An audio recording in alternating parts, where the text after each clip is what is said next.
My name is Joe. This is Peter. We are a part of the Syracuse Gooners fan club here in Syracuse, New York.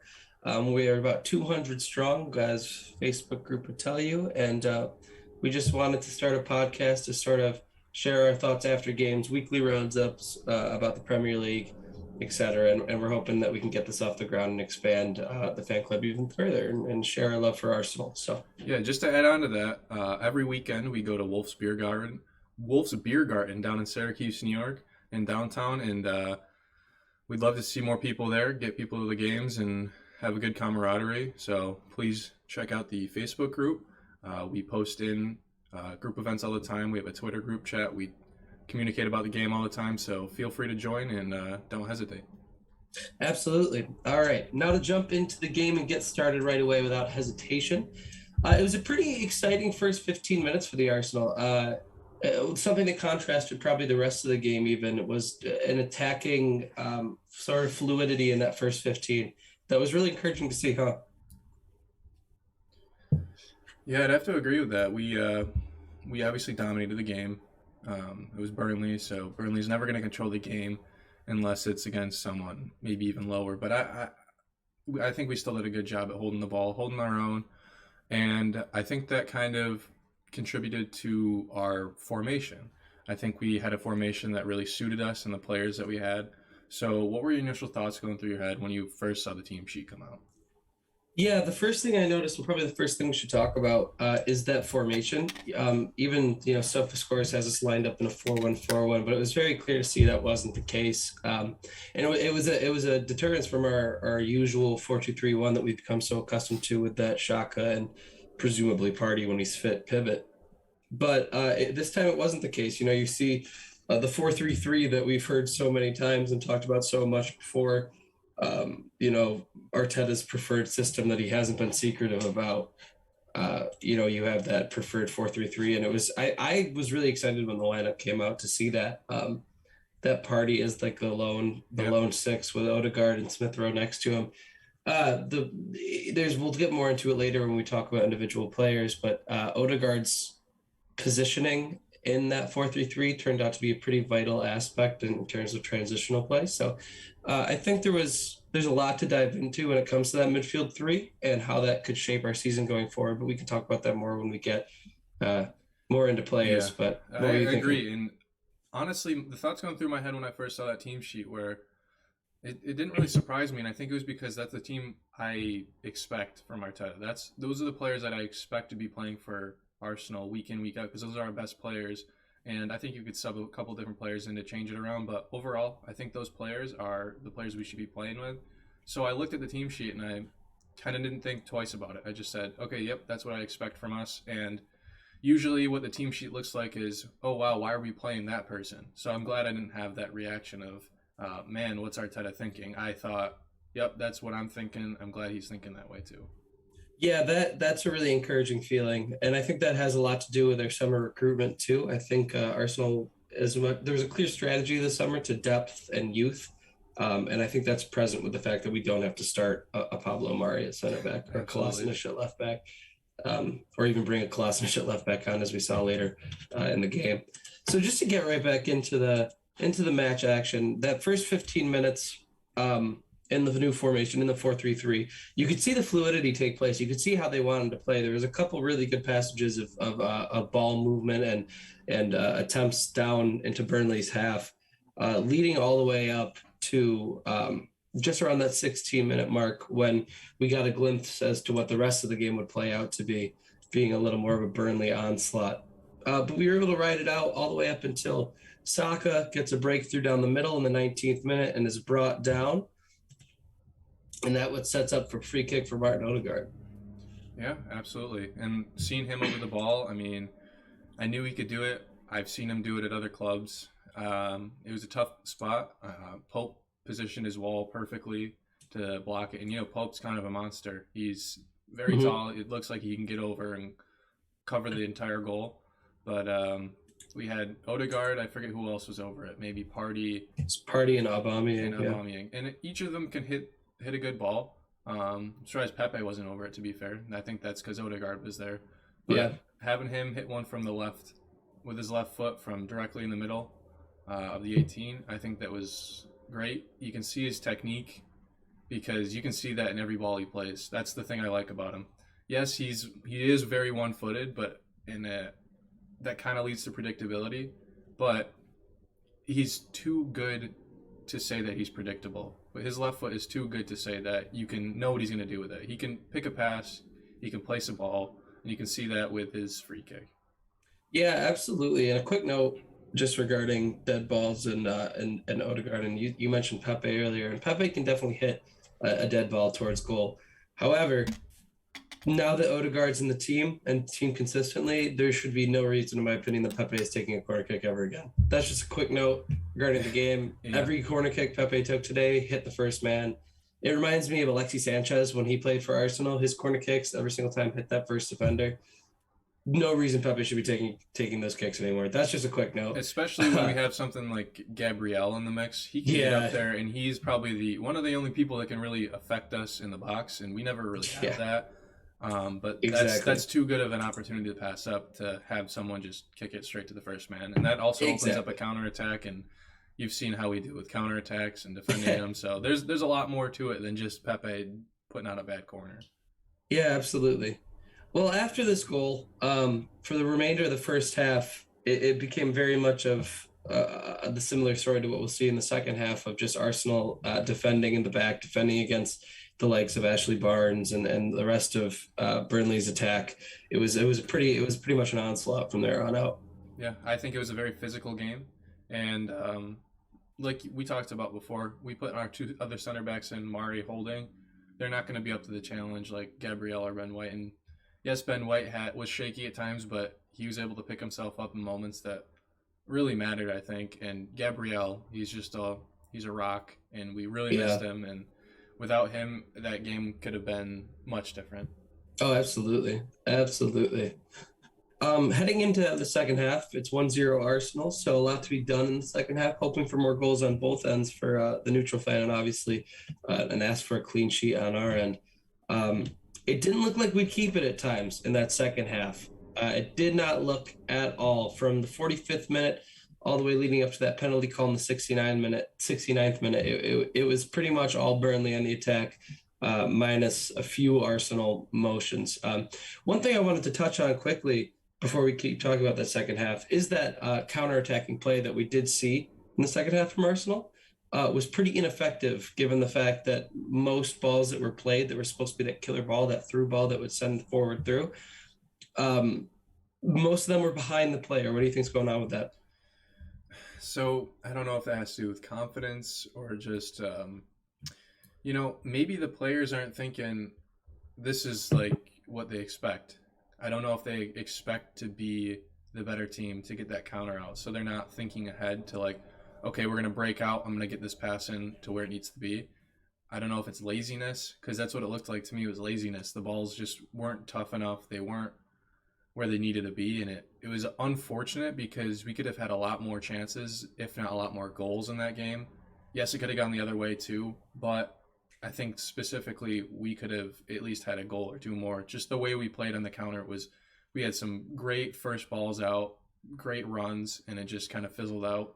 And that kind of happened almost every time we had a counter, which was a little disheartening. Yeah, the back four was doing a really good job, especially the likes of Tomiyasu and Ben White even was doing a fantastic job of picking a pass out from the back line to find that forward outlet. And it was really just our forward play that let us down. Well, you mentioned it earlier about it could have gone the other way. And we almost had that moment in the 69th minute when it looked like Vidrov, I can't pronounce his name, but the Burnley forward was brought down in the box. It looked like he was brought down in the box by Aaron Ramsdale as a result of a wayward pass from Ben White. What were your thoughts when that happened? I thought instantly, as a biased Arsenal fan, it was not a penalty. And then once I saw the call, I said, I don't think that's going to get overturned. I think this game's 1-1. Watching the play back, I think Ramsdale did a great job. I think Ben White did a terrible job. But Ramsdale picked it up. And if I were Leno, or if Leno were in the game rather, I don't know if he would have came out for the ball. I don't know if he would have dealt with it as cleanly as Ramsdale did. And all I can say is I'm grateful that Ramsdale was in the game for that moment, at least. Yeah, and we'll dive more into Ramsdale as we get into our player conversation. But in regards to Ramsdale in that moment, you almost when the challenge happened, it was so against the run of play that we had seen from him the entire game. He was so good all game, so confident all game. It would have been against his run of play. So I was relieved to see that that wasn't the case and that we were right to have that confidence in him. So after seeing the replay, it was very clearly not a penalty any day of the week. It was a clean tackle, clean challenge, and really impressive and instills a lot of confidence in the Arsenal man. So Absolutely. it's great to see. And that was pretty much it for the rest of the game. The rest of the game was just defense, defense, defense, and that was the name of it. Gabriel Magalhaes has a fantastic time in that back four doing that, and then just keeping it a 1-0 clean sheet. And not much else can be really said about the game. It was just defense, defense, defense against the Burnley onslaught. Yeah, absolutely. Especially that second half, it was it really tested us defensively in that. Didn't really test Ramsdale too much. He had a few moments where he had to kind of come off his line for a cross or a corner, but he made a couple good shot stopping saves. There was the one shot I want to talk about with Cornet, Burnley's new man from Lyon. So he's obviously got something to prove. The fans are behind him, and he's out there. A ball gets dropped directly to him in the box, and he tries to curl one in, and Ramsdale's there, makes the reaction save, pumps it right over the goal. And fantastic. He had to go back to Leno, but Leno would have punched that back in play, I think. He doesn't. That's the one thing I have to say about Leno. He punches back in play. He doesn't clean up the ball as well. But Ramsdale's no nonsense. He punched the ball straight up in the air and it went behind the goal. And I think that he did a great job with that. Yeah, absolutely. Ramsdale had a fantastic game, and I think he's probably up there for what could be considered one of the men of the match for Arsenal for sure. And it was good to see. It was good to see. So we'll dive into players now, I suppose. The average Arsenal player rating for the game was 6.98, so not a fantastic showing at all, individually speaking, for these players. But we'll start in goal. We'll start with Aaron Ramsdale, and we've both said it now a couple times, so our opinions definitely are not a secret by any means on the player. Aaron Ramsdale instills confidence in this team and instills confidence in his back four, and I don't think he can be dropped. I don't think so either. I think going into next week, we can't drop him. I know it's a tough game, but like I've said before, we need the solidarity in our back four, including our goalkeeper. They need to play week in, week out more than anyone else. We can change around our attack more than we'd like. We can't really change the midfield as much, but the defense cannot change. It needs to stay the same. You need the communication. You need to know how they play. Ramsdale knows Ben White's a little uncomfortable in some situations, and that's why he came out for that penalty. I think he already had that little bit of camaraderie to know Ben White might not clean this up, so I'm going to go out there, and he was already off his line, ready for that tackle. So if we can keep that week in, week out, I think that would be phenomenal and just allowing us to grow that way. But Absolutely. And you see that confidence with Ramsdale, even on the ball, that, not to bring him up again, but Leno lacks that confidence. Ramsdale has the confidence to pick a pass. In the first half, you see Ramsdale's on the ball. He's comfortable holding it. He waits. He finds Thomas Partey on a through ball through the two Burnley forwards. I've seen that before, where it gets cut out. And exactly. It's a beautiful pass, and it's confidence. It's all confidence. He's comfortable on the ball. We saw that against Norwich. We saw that against West Brom. It's his third game. It's early days, but I think he's got a promising future here. The 22-year-old. I think he's got something to prove, and I think he knows that, and I think that's what he's shown. I don't know. It's confidence for sure, but he's got something to prove. He needs to prove he's the number one. He needs to prove he's better than Leno, who's been around a lot longer than he has. So absolutely, I think his age plays a big factor in how he's been playing. Yeah. There's not much else to say regarding his performance. I thought he was one of the best players on the pitch. Is he your man of the match, or? I would have to go with him, or I guess we can talk about next Gabriel. Moving into the defense, that's what I was about to say. Gabriel is my man of the match for sure. I thought it was an absolutely stunning performance by the center back. Without him, we would have lost the game.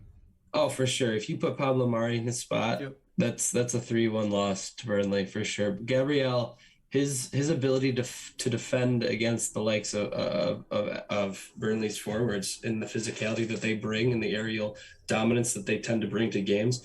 Gabriel said, "No way, man." He shut that down, and it was really impressive to see because I think we've lacked that in a center back for years now. And you kind of could see, a similar combative nature in a David Luiz, especially in that first season for us. But he's sloppier. He was sloppier. He was a liability at times with that, and Mustafi was a certain liability for that. We haven't really seen a player be able to sort of take control like that since, Koscielny on his good days. Yeah. So it's really, really, really encouraging to see a Gabriel step up like that. Yeah, absolutely. And I think even just from when we signed him to now, he's shown so much more improvement.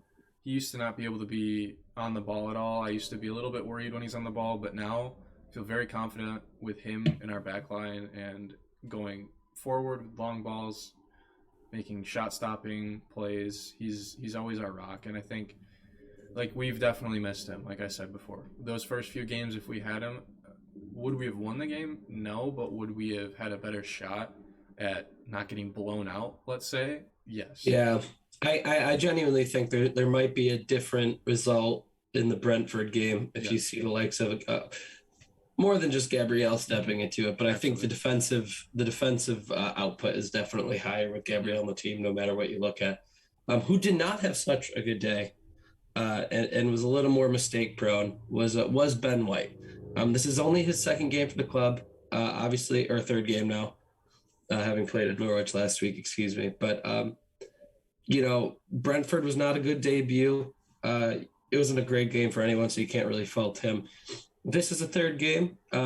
He's going up against, like we said so many times, a strong, aggressive Burnley attack. What were your thoughts on Ben? So, like we've talked about before, I think I can see his quality in some areas. I saw a stat, actually. He won 5 out of his 8 aerial duels, and I think that was a huge thing for him because coming from his other teams like Leeds and Brighton, he wasn't known for his aerial duels. I mean, he's not the biggest guy. He's not the strongest guy. He's more of a technical center back where he can use his feet and pick a pass and get in the right spots. But seeing him win aerial duels against, like you said, the physicality of the Burnley strikers, that's impressive to me. And I think that speaks a lot to him as how good he is and how good he can become, because that we aren't able to win those balls usually. And seeing him beat out the likes of Gabriel, who is a physical player, to win those balls is pretty impressive to me. And I think, yes, he had some sloppy moments. Yes, the possible penalty could have been, I would have penned it on him. I definitely would have. I don't think it would have been Ramsdale's fault. And yeah, for sure. He lost his man a few times and kind of had miscommunication. I remember there was a pass to Smith Rowe in the midfield. I think someone said to leave it. Smith Rowe turned without the ball, and the ball got taken away right there. And I think it's just, I don't know if he has the confidence yet. I think I don't want to say that his price tag is affecting, but he probably gets some flack from everyone. He's English, he's in the Prem, and he's got a really high standard to uphold, and that's not his fault. And I think that puts a lot of pressure on him. So I think makes him have a lapse in judgment sometimes and kind of loses confidence in himself. But overall, I think he picked himself up very nicely. He did a pretty good job. Yeah, he's an interesting one. And we talked about this a little bit yesterday, me and you. He's a defender whose worst part of his game, I think, is one-on-one defending. Yep. He is fantastic on the ball. You put a ball at his feet, he can pick a pass like no other. You saw in this game against Burnley, he played a couple out balls to the likes of Bukayo Saka. Not so much to Pepe this game, but to Saka in particular. He can find a way out of a press. He's really, really, really, really good in that stance. It's just simple things, like it's minute details, like tracking that runner into the box. Barnes got a really good chance against us early on because he tracks in behind Ben White. Ben White doesn't follow, and it leads to a header that luckily Barnes wasn't able to put on target. Mm-hmm. So it's just simple minute details like that that I think if Ben's able to get that out of his game and develop, he's 22, Yeah, he's young, 22, a new club, a new defensive line that is new to everyone. So it's not like he's just slotting into an already established three. He's brand new. The only two, it's a yeah. brand new system with a new goalie behind him. So I think with Gabriel next to him, who's turning out to be a very seasoned defender, I think he can only get better. Is my thought process on it, and I think his ceiling is so high, and I think it would be silly for Arsenal fans to start overreacting and calling him the next Mustafi is a couple of tweets I saw yesterday, I think the which I just ceiling think is for all of our ridiculous. players is a lot higher than people want to give us credit for. Yeah, we can talk about that later too, for sure. So, I mean, you talked about a new back four and new players. I mean, Tomiyasu is brand new. Yep. Never played in the Prem. He barely trained with us before last game, and he's looking like he's been in this team more than half the players have been in this team. He looks like he's ready to play. He looks like he's gonna do everything he possibly can right up into the last whistle. I think he was almost limping off the field at full time.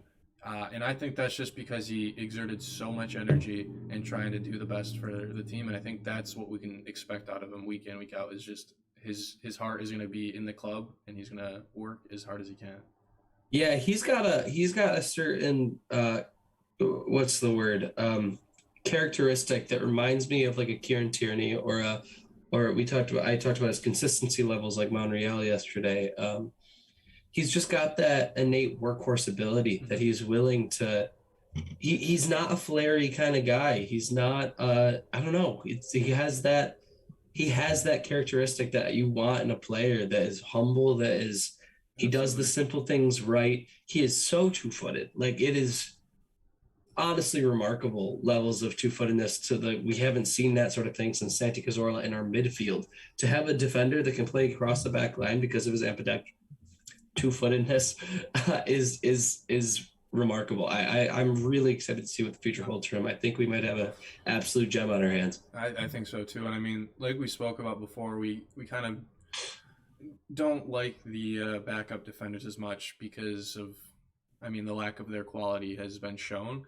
And I think Tomiyasu, he's the guy that I want in if Gabriel goes down. I know he's right back, but he can play left. He can play central. He can play anywhere across the back line. He said it himself, and he's done that before at Bologna. And I would trust him more than anyone else to slot in for Gabriel. Like we talked about before, Gabriel is the heart and soul of our defense. And if he goes down, I'd want Tomiyasu there, and I'd take whoever on the right. But he's someone that needs to be in all the time. Yeah, he's a defender that's definitely serviceable no matter where you put him. I would love to see him in a back three. Especially against the likes of like a Chelsea or a City who we expect to dominate the game. I think you slot him in a back three with Ben White and with Gabriel. I think you see a good output from him there too. So all in all, I just think he's incredibly serviceable. There's not much to say about the game today from him except for absolutely solid. Absolutely. An absolute workhorse. I'm starting to see the praise that he deserves on Twitter, especially now that it's the day after. It's confident and it's reassuring, and it's new to feel that way about our right back because we haven't had that since Bellerin before his injury. So it's really, really good to see that. And moving across to his fellow fullback, his fullback partner, Kieran Tierney, who did not have as much of a good day yesterday as he would have liked, and as his standards would suggest. And we talked about this a little bit prior to the game, where Kieran Tierney's dip in form is not being talked about maybe as much as it should be. He's one of those players that we rely on to put in that consistent performance, to put in that no matter who we play against, Tierney's going to have a good game. Yeah. That's the kind of player we rely on. And we could last season, despite his injuries, we relied on that output. And it's looking like he's missing it right now. Yeah, I have to agree to that. Unfortunately, he hasn't been having his best games. It's early in the season, but you don't like to see that from someone that I would have called probably one of our best players, if not our best player last season, especially in the second half.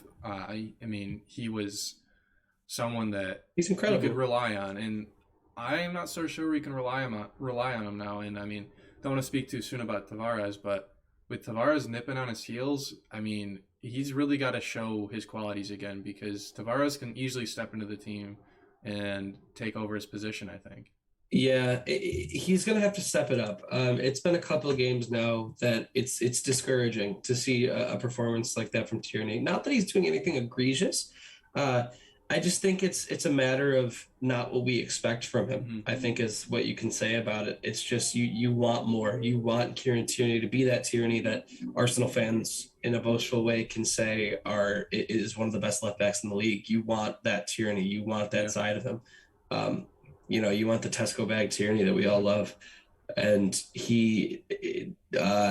it's not there right now. No. It's not there right now, and it's disappointing because that's what we want. And I'm sure he can regain that form because he's absolute quality. He's an incredible defender, and has a knack for going forward. So I'm sure we'll see that come back.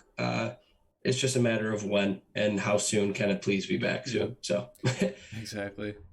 You want to move into the midfield now, I guess? Yeah, absolutely. That's what I was about to say. So let's start with the heart of it. I mean, I'd say it was Partey. He was in the middle the whole time. Oh, for sure. He was the heartbeat of the slotted team. In at third center back at times, which is not usual for Partey. I don't think he's not that type of player. Yeah, we saw him at Atletico Madrid play that 6. However, more at Atletico Madrid, and what we saw him be best at is playing in that 8 role, playing in that role that goes box to box, that allows for a fluid attack. We knew he has the capability to play 6. Obviously, I'm pretty sure we can all say that's probably what we got him for, was to play that in that. Well, originally probably slide in that pivot alongside Xhaka, so that we didn't have to play Elneny. But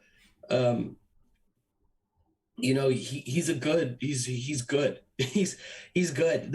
You can't really say anything other than that when it comes to him. When you have a fully fit Thomas Partey, your team's better. Your midfield is automatically competitive. Mm-hmm. And you saw that today. Have a fully fit Thomas Partey. We definitely don't. As you could see by his request from the sub, he was definitely a little, to use a British slang, knackered for sure. By the end of that game. He was definitely tired. So I don't think we have that unlocked, fully fit Thomas Partey, but we saw a glimpse of it today, or yesterday, excuse me. We saw that Thomas Partey that can boss in midfield, even with simple things like receiving the ball and turning and finding that pass, picking that pass. We saw a few of those. We saw a decent showing from him, and I was really impressed. I was really excited too to see that because it's been so long since we've seen it. All you can do is pray he stays fit.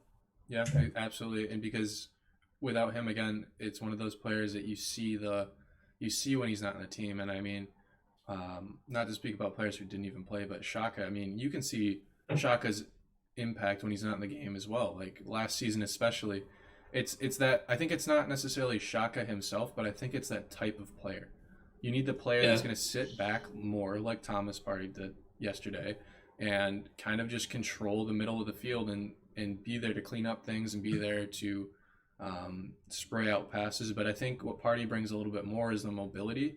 He can bring the ball forward. Absolutely. I feel much more comfortable when he has the ball because he can get around players. He can turn. He can make a quick dribble around someone and find a pass. I mean, at the Norwich game, he found that pass to Saka that was slicing. It was absolutely perfect. Oh, yeah. And no one else could have done that. And I think those are the qualities that are very, very missed when he's not in the team.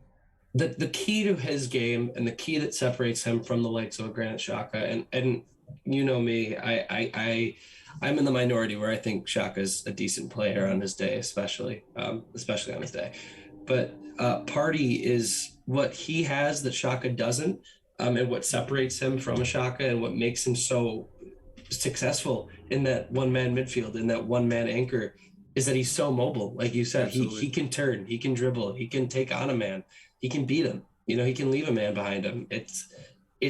He can recover. That's the biggest thing with him. He can afford to lose the ball right before the opposing team's 18-yard box, and he can make that recovery, which is something that a Xhaka doesn't have. So Xhaka couldn't play this role. So you hate to say Xhaka's suspension allows us to experiment a little bit, but Xhaka not being available allows Partey to play that one-man midfield, to try this 4-3-3, to put him there and allow him to be the anchor of the team. And I think we'll have to see how it plays out in the future. I think against a hard game to play at, Burnley away. I think he did quite well, actually. And you could see that system definitely, I think, relies on him. You know, Mikel Arteta in that press conference afterwards talked a little bit about Partey and talking about his importance in that formation and talking about how he is the anchor and he is that heartbeat of the midfield. Because you saw when he comes off, it immediately switches to a pivot. You immediately put Sambi in the Congo. So essentially, we're relying on Partey to play two positions. We're relying on him to play that 6 and the 8. So, you know, and he's capable of doing it. You know, it might have knocked the wind out of him coming back from injury, but he's capable of it. And it's really encouraging to see in a midfielder. Yeah, and let's move to the right side of that midfield because I want to talk about ESR a little bit because I don't think he had one of his best games. And, you know, again, he is one of the youngest players on the field along with Saka. So they're not going to be as consistent as we'd like, and we can't expect that as fans. And I think that's okay. But he just wasn't involved in the game as much as I would have liked because every time he gets on the ball, I get excited that he can drive at people. He can find a pass. He can get in and 1-2 and get a shot off, which he did get a shot off. It wasn't the best, but you know, you can see when he drifts more centrally that he can affect the game a lot more. And I think that he wasn't doing that as much. And we kind of bypassed him by spraying it out to Pepe, spraying it out to Saka. We kind of just bypassed Smith Rowe. We should be letting Smith Rowe take that ball up and make those little 1-2s and, you know, really unlock his game because he is a special player, I think, that really, really impacts games. I think if we can use that to kind of just talk real quick about Arsenal's just attacking, just to move on from, not to move on, but to just take a break from the players for really quick and just talk about Arsenal's strategy and attack. We both talked about it a little bit yesterday in regards to that. It was very wide focused. And last year, you know, Arteta makes the argument that the more crosses you get, the more chances you create, the more chances for goal, which sure, you can argue that, you know, a cross is a chance created, I guess. But when our forwards are not Olivier Giroud or, you know, Zlatan Ibrahimovic, they're not monsters in the box that are known for heading. You know, it's Saka, who's all of 5'10". Aubameyang's not known for his aerial ability. It's just not. It's not our game, and you could see that. And you know, you didn't see a lot, but despite our lack of aerial ability, we're still forcing the ball out wide. We're still forcing errant crosses that most of which today went straight to the keeper. So we're not having the quality there in the cross. We're not having the output at the end of the cross. And we're refusing to go through the middle. Now, Burnley definitely made it hard to play through the middle, despite Partey's success, and despite Odegaard's success that we'll talk about a little bit later about his new position or his new responsibilities. But focusing on ESR and what he could do, I think because we weren't playing through the middle that much, there's not much ESR can do. You know, we saw him make a couple really good recovery tackles. We saw him get physical with Burnley players, which is really encouraging to see from a kid. You know, I love Emile Smith Rowe. I have his name on my back right now. I love him. He's one of my favorite players at the team, one of my favorite players at the club. But when you're not playing down the middle, there's not much a 10 can do, you know. And I think that 10 position, or that the new modified 10 position, as Arteta and Pep would call it, you know, it's not that traditional 10 where it's like an Ozil 10 where you float and you kind of just take the game with grace. It's more of an 8 than a 10 nowadays. But, you know, there's not much he can do. He's at that point, I don't want to say a liability, but he's an accessory where, you know, he hopes he finds that ball. He hopes he can try to drive through the middle at some points. And we saw, you know, glimpses. It was just, like you said, that final ball is still missing from his game. You know, that final pass, most of his final passes went behind his player, like to Pepe and Aubameyang. Most of them were going like if Pepe's in, you know, the ball's going 2 yards behind him. Which is something that needs to get knocked out. And obviously, as we've seen 2 weeks in a row now, he needs to just spend a training day just shooting because his finishing ability is not there yet. But you know, I still think, like you said, I think his cap, his ceiling is remarkable, you know, and you just gotta hope that in the games to come we find more of a way to get him involved, because I just think, you know, similar to his striker in front of him, the middle, that playing down the middle just wasn't there, and I think that his performance was a result of that. Well, speaking about playing down the middle for ESR, I guess on the flip side of that, I also do really like him on the wing. I like him driving in. I like him taking it from outside to in, and I think in a game like this, it would have benefited us more because it wouldn't have allowed us or wouldn't have forced us to really send those crosses in. You can do a little 1-2 with Tierney if he's on the left, and ESR he can drift in a little bit. He can create a little bit of havoc, and especially with Odegaard being on the left, if you have Odegaard and you have ESR on one side of the field that can play off each other, I think that's something very dangerous, and that allows ESR to be in the game more and allows both of their creativity to shine a lot more. Yeah, absolutely. I mean, we've talked about this last season. I think we saw that his best position for us is coming out that left wing. Yeah. I think we saw his best position by far is when he's coming up that left wing. He has Aubameyang in front of him and Saka out right. I think is his best situation. I think that is where ESR shines the most. It's hard when you have the likes of Pepe to bench Pepe, who despite sometimes dribbling into nothing, we'll talk about that when we get to him. He's a danger, especially with the shot. He's one of our only players in attack that it can consistently put the ball in the back of the net and consistently. We saw it against Norwich. Yeah. Consistently, he hits the post, but it sets up our goal. We don't. Saka's not known for taking shots. Smith Rowe is not known for scoring. So all we would have is it's hard to bench a player with output. That's what I'm trying to say. It is. So it's how do you fit them all in? You slide ESR to that 10. Is that his best position right now? I would argue no. I would love to see him grow into that position, especially if we keep playing in that 4-3-3, because I think he has that ability to play in that new 10 and that modern 10. I think he has the ability. I think that the end product, as soon as that's cemented into his game, that quick decision making to play to play his winger in front of him or to play the through ball to Aubameyang. If he could just fine tune that, which I'm hoping we'll see this season, just kind of develop into his game, I think he'll be set up for a fantastic year, either by the end of this year or next year. Yeah. Moving next to him, though, finishing the midfield three, we did have Martin Odegaard, who, according to SofaScore.com, is the man of the match with Arsenal averaging a 7.6 rating, which is the highest next to Gabriel. A remarkable game from him, I think. Continuing his form from both Norwich and the international break. Odegaard, even ignoring his free kick, he stepped into this 8 role, into this position next to Partey, which, when the announcements made, the lineup announcements made, the people were setting him up in the 4-1-4-1, like playing this like center attacking midfield role next to Smith Rowe, but that wasn't the case at all. Excuse me. He was very much a deep lying playmaker, coming back, receiving the ball, turning and spraying it out wide, spraying it through the middle. He picked up this new position, this new role that Arteta has handed to him, and he took it in stride and he took it in grace. This is my favorite Odegaard I've seen at Arsenal so far.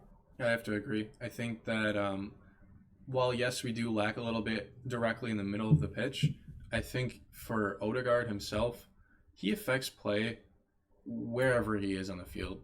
And I think we need him to cover as much as the field as we can. So if that allows him to like drop deeper and get the ball a little bit deeper, even in line with Partey almost, dribble it up, find a pass, and then also affect game in the final third. He affects the game across each third.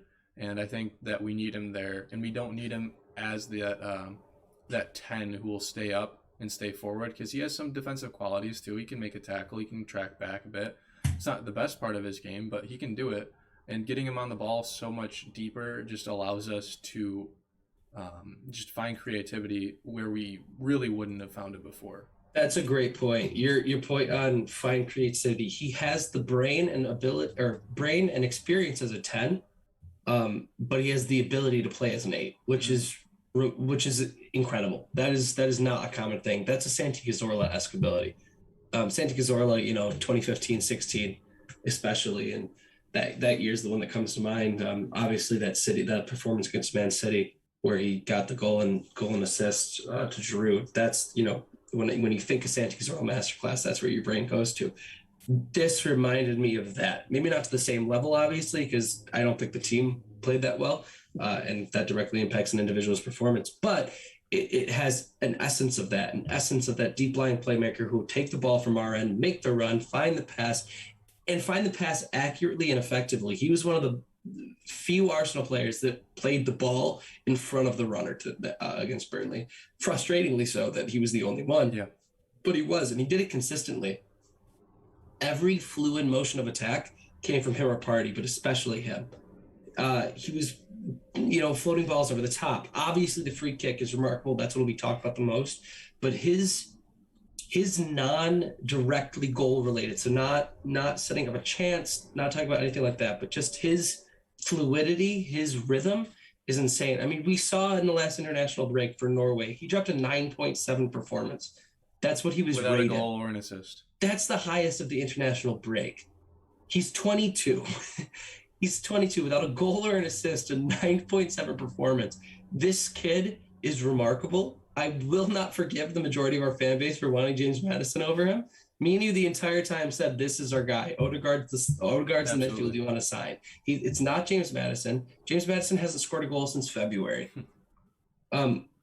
Odegaard's last goal for us was 24 hours ago, almost exactly.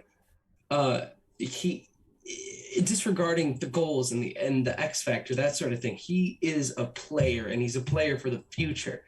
You were talking about a potential, I don't want to get carried away, but a potential world beater in him. He is remarkable. He's a remarkable player.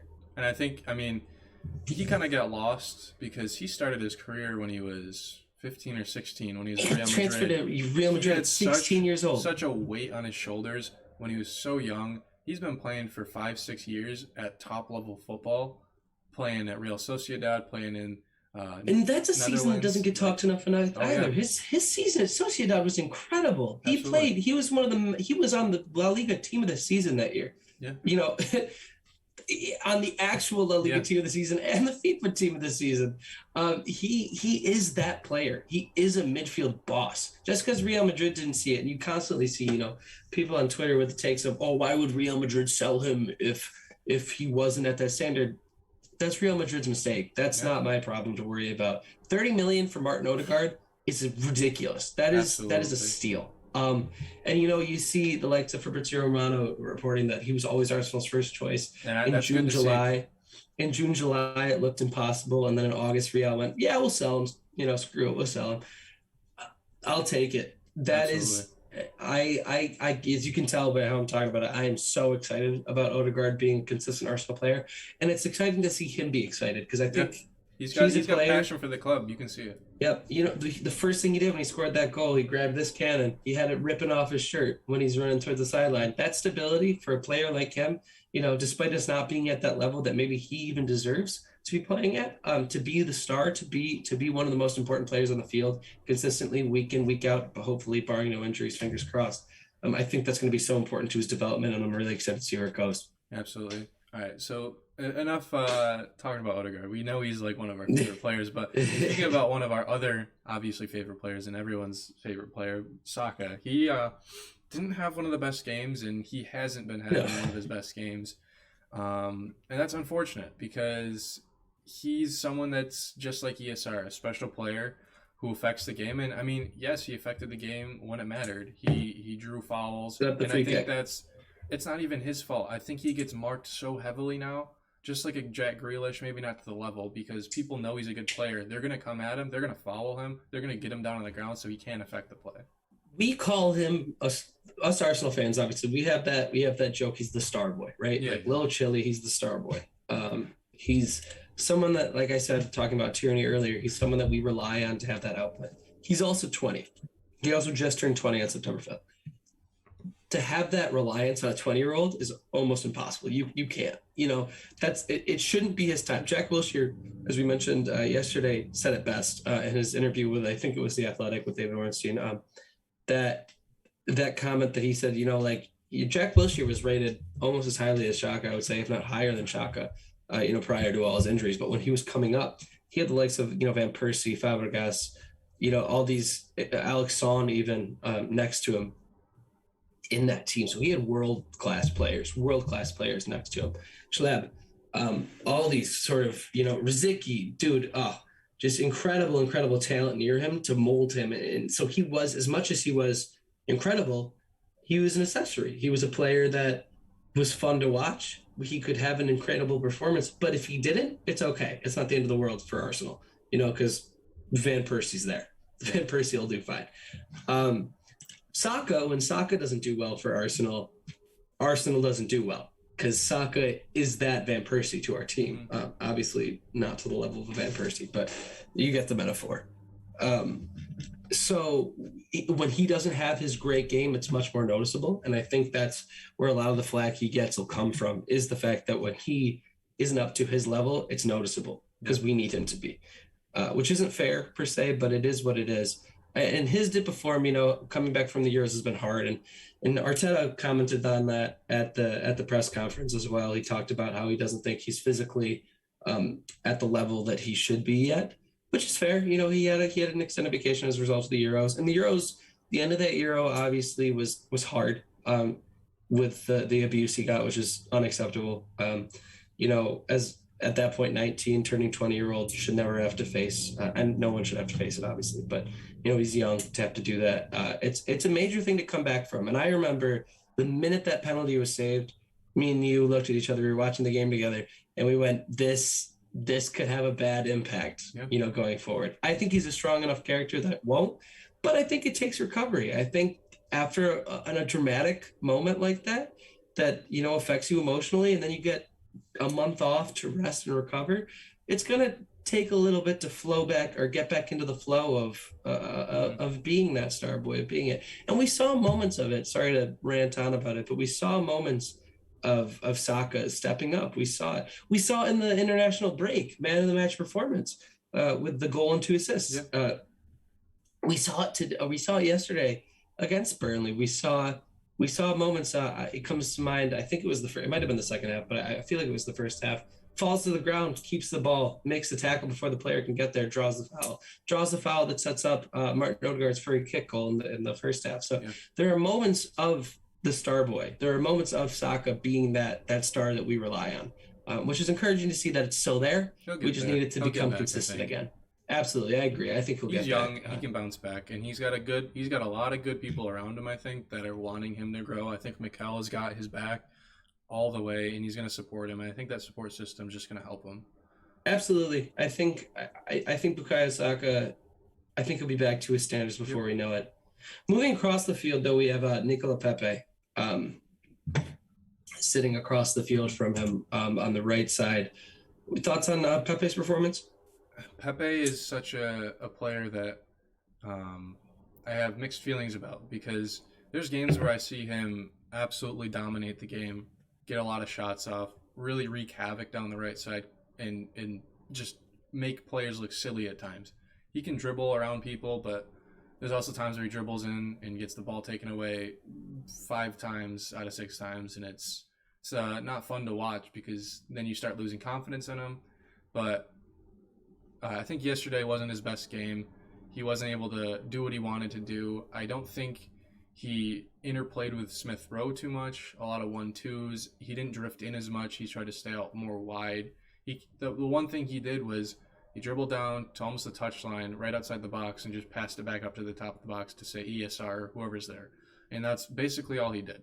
And I don't think I didn't like to see it. And would I have liked to see, like we talked about before, maybe ESR on the left, Saka on the right, see how that worked a little bit better? Yes, but like you said before, Pepe's too good of a player that you can't really bench him. You can't right now until ESR or Saka increases especially their when output. He's getting the goals and he's getting the assists, and it's just he needs to just have the consistency. And I think obviously we're looking for that for the whole team, and it's difficult. But being one of the oldest players, which is kind of crazy at 26, he needs to show that he can have consistent quality performances all the time. Absolutely, and I think that's a theme that we keep bringing up. Where we have such reliance on him. At 26, that's entering your prime as a player, and entering, and he should be one of the top performers. And people will quote that 90 million pound price tag, which sure, that's a lot of money to spend, but that's not his fault. He didn't ask for 90 million. That's Arsenal's board. That's nothing he can control. So, with that price tag, with the fact that he's one of the more experienced players in the team, we do obviously ask a lot of him. But like we were talking about earlier, he can't be dropped yet. He can't. He's the only one that has consistent goal threat until ESR improves that, until Saka improves that.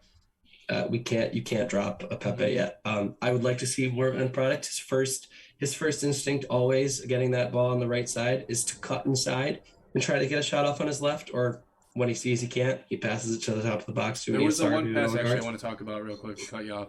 He had a slicing pass to ESR, and ESR hit the ball over the top of the ball, and that nearly was a goal. And that was no one's fault. It was just that was a really tough shot, really good pass by Pepe, and you can see that he's doing that more, which is good. Yeah. And I think that I want to see more of that. That's actually why I was about to say I personally, and I've talked about it before with you guys, with us at Syracuse Gooners. I think Pepe's best position is on the left, actually, and I know that's kind of a controversial opinion because he doesn't have that goal threat as much, but Pepe on the left is dangerous because he's good at picking those passes. He sees the runners at the top of the 18. He sees them coming into the box. He sees them floating, and we saw that to that pass to ESR that probably should have been a goal. Obviously, with Nick Pope and goal, and it depends on the finisher, but it probably could have been a goal. If Laka is there, it's a goal. I'll say that. He has that ability to pick a runner. And we saw that when Saka would play out right last season, if Pepe would play out left, he had an exponentially higher threat when it came to creating chances. He was incredible at it. So I would like to see that a little more, maybe switch those wingers, switch Saka and Pepe. We have a much different type of attack. Yeah, because Pepe is one of those players that is one-footed. He's a left-footed player. He's not sending in good crosses. So I mean, that's nice. A little bit, yeah. So, I think we see a better outcome for both players if you let Saka play on the right and you let Pepe play on the left. Let's talk about the captain, Mr. Aubameyang. Unfortunately for me, he was actually one of my least favorite players of the last game, and it's coming too much of a common theme for me to dislike him as much as I did like him the season before and how much I wanted him to come back to this team. It hasn't been there. He hasn't been there. Yeah. And like I said to you yesterday, I think this game called for a Lacazette rather than an Aubameyang. Aubameyang stays too high. It creates a midfield gap, and Lacazette could have dropped in like he does, almost as a false nine, held up the play, played off Odegaard, played off Saka, played off the front four almost, and did 1-2s and allowed players to come in. Aubameyang's up there as a goal poacher, basically just waiting for the right pass, waiting for the ball to drop to him, and he's never really going to look for that ball. He hopes for the ball in behind. Is Aubameyang thrives with the ball in behind that sets up a 1v1 versus the goalkeeper. We look back to the was it 1920 season when he was the goal 1920? Yeah, 1920 season when he got his golden boot. Playing off the left wing primarily, as weird as that is, but in that three at the back formation playing on the left, Aubameyang's output was coming from there, but their balls were coming in behind the defenders. It squared up a 1v1. Him versus the goalie, you're going to pick Aubameyang 99% of the time. We saw his 1v1 output drop significantly last season, and then his chances just from the start of the season to the end just dropped. He stopped getting chances. He stopped getting those. And it's because we stopped playing through the middle. And we saw that again today. He was pretty much invisible for the majority of the game because we stopped playing through the middle because our formation sets out to play through the left, or through the wings, through the left and right. Aubameyang's threat disappears when you play like that, or it significantly drops. That threat level goes down. Yeah, I agree with you. I think a Lacazette type forward, being able to drop in, provide an outlet for an Emil Smith-Rowe or an Odegaard in the middle is much more suited for this play style. Even if it's just to receive it and spring a Saka or a Pepe out wide. But when you have Aubameyang, who's doing what he knows to do best, which is waiting for the through ball to go through the line, I think it inhibits our ability to play through the middle for sure. And it's going to be one of those things where we got to see how it develops. I don't think he'll be dropped because it's Aubameyang and he's always a potential goal threat. We saw that against Norwich. He was there for the tap-in. And do we have anyone better than him right now? No, we don't. I probably would want to start him consistently over Lacazette, I would say. And I love Laka, and I think he's a great sub to put on if the game needs to change, which I think I probably it's good that we ended up not, because the subs that we made were pretty important. But yeah, that's it. I think that's all we can really say about him. So if we want to move on to subs, I think it's probably our best. We can start wrapping this up. Talk about the subs real quick. I talked about Tavares a little bit earlier. I really like him. I think he's got a lot of quality. He's got a lot of confidence. You saw from his driving run into a shot off his right foot, which is really unnecessary. But I like the confidence. I like that he has flair. And I think he's a really good backup to Tierney. And I think, like I said before, if Tierney doesn't step up his game, Tavares is willing and can take his place for the spot. I think to sum up our subs, just to sub them up into just one group, the biggest notable difference between last year and this year with our subs after our transfer strategy this summer is that our subs are serviceable. They're all completely useful. You put them on and you're not immediately like, oh my God. I know I had a running joke last year that when Alvarez Laney came on, it was game over. Like this was the end of the world. When you see the players come on now, I'm excited to see these players play. You see Sambi come on. You see, Sambi comes on and chops into a pivot with Party beautifully. Then take Party off because he's winded. Ainsley Maitland-Niles, someone they're not too confident in the midfield with, has a great game. Sambi provides that anchor for comfortability for Niles to kind of just be a wrecking ball and cause disruptions. Yeah. And it worked really well. And it was perfect. And Tavares completely sustainable at that left wing back, despite his yellow card for time wasting, was it? We'd said. But completely serviceable. And I think that's all you can really say about the subs. Obviously not a huge cameo, mostly like 10 minutes for most of them, and then only a few for Tavares. But, players had to come off. Tierney's cramping, Party's cramping and tired. Emile Smith-Rowe needs a break. All you can say is you got to be happy with it. You're able to change the system into a 2-person pivot from a 1-person pivot, and it works. So absolutely. So let's talk about moving those players forward. Should be proud. Let's talk about moving forward into the next game and just the future. So. I think moving into the future and moving into the next game against Spurs, not talking about Spurs real quick, but just like an overall takeaway from the Burnley game is to remember that we're so young. We ended that game with, was it 2 players? 2 players were over the age of 24 at the end of that game. You had Aubameyang and Pepe are the only players over 24 on that field. Everyone else, you're sitting at 22. That is remarkably young for a top flight side. That is Absolutely. Insane. So it's important to keep that cap of anticipation and that what you want out of it. You have to be aware that you're not going to be probably pressing for the title for a couple of seasons. You're just not. Assuming they keep growing exponentially like they look like they will, and they jive together really well, then you can expect big things in a few years. But I think it's important to it's all about perspective at this point. We can't think that, yep, we're going to get top 4. Is it possible? Maybe if our players start being more consistent, but you can't expect it. You can't expect that quality when they're on their good days. If they're on their good day, 9 times out of 10, we can fight for things, but it's not realistic. It's not to be expected. What I expect more out of anything, more than anyone else, is Mikel. I want him to stick with these players. I don't want to see El Nene come back on the pitch. I don't want to see Xhaka get it subbed down for Party. I don't want to see things like that. I want to see him have the trust in the players that played yesterday, because those are the players I want to see playing. And we could have an entire podcast, I think, dedicated to Granit Xhaka and the team, because I'm like I said earlier, I'm a proponent for Xhaka a lot of the times. I think he adds a lot to our game, but I understand what you mean when you say like sticking to our young guns, sticking to the players that are gonna be there in the future and be there consistently. I'll say this real quick as my last thing on Xhaka. My biggest gripe is he was very vocal about leaving the club.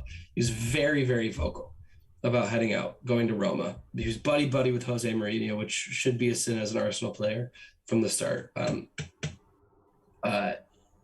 Very vocal at that. And then against Man City, where he gets the card, or whichever game it was, whichever game he had the armband, is just ridiculous to me. That's not okay to me, especially when you have the likes of a Kieran Tierney. Yeah. Next to you, or I would even, not that he's captain material right now, but I would even put the armband on a Saka over Xhaka now. That's an Arsenal boy. This is a guy that was talking about leaving our club until last week. Mm-hmm. Like that's my opinion on that. So just moving on from that. Looking into the future is just important to to have a cap on reality expectations, and know that I'm a fan of the transfer strategy that was employed this summer. I know it's kind of hit or miss for some people. Some people would have loved a mix of, stars coming in as well. I'm okay. I'm okay with sacrificing a season of pressing for, top four finish if it means that we're developing a team and a pattern and a play style that'll take us into the future successfully. We would have been trying to force it, and we can't force it at this point. We've Exactly. tried to last season. We tried to for a few seasons now, 3 seasons even. And No, if you're it going to can't be. continue doing that, it might happen, but it's How many more stopback gaps can we sign? We signed Amari, we signed Willian, we signed David Luiz, we signed Cedric. These are all stopgap players. It didn't work, so we didn't do it. I'm happy with it. So like Mikel said, there's a light at the end of the tunnel, and at least I'm starting to see it a little bit more. I hope other fans are starting to see it more. Yeah, I think it's just going to be realizing that light's a little farther away than most people would probably want it to be. Absolutely. Which is, it just is what it is. So looking ahead to the near future, Spurs next week, the 26th, 11:30 in the morning here on the East Coast of the United States. What are you feeling? How are you feeling? I think if we turn up with the same players, we're playing at home. We're going to have our fans behind us, and obviously one of the biggest games of the season. That's how it always is against Spurs. Our players are going to be there. They're going to be there. Our fans are going to be behind them. I think we're going to put up a really good fight. I think we're going to take it to Spurs. I think we're going to be very aggressive, trying to get as many shots off as you can. And I think that we'll get a goal, maybe two, but I don't know if we'll win the game because Spurs have the quality to win the game. We have the desire to win the game. Yeah, I think assuming Ramsdale starts, which for me we talked about, you can't drop him. I think this will be his real first test at shot stopping with the likes of Son and Harry Kane attacking him.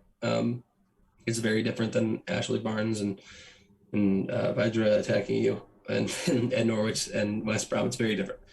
So I think this will be his first real test in goal. I think it'll be a test for all of our young players, assuming they get the start. It's going to be a real test for the back four.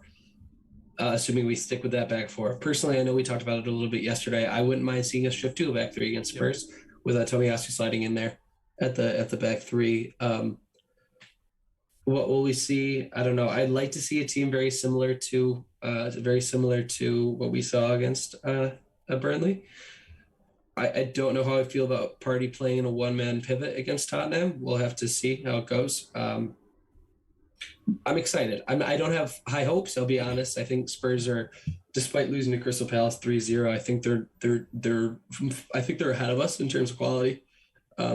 They play in 10 minutes against Chelsea, which I think will be a really high barometer to see where they are. Yeah. To see where they are. I think it's going to be pretty telling to see how they play against Chelsea.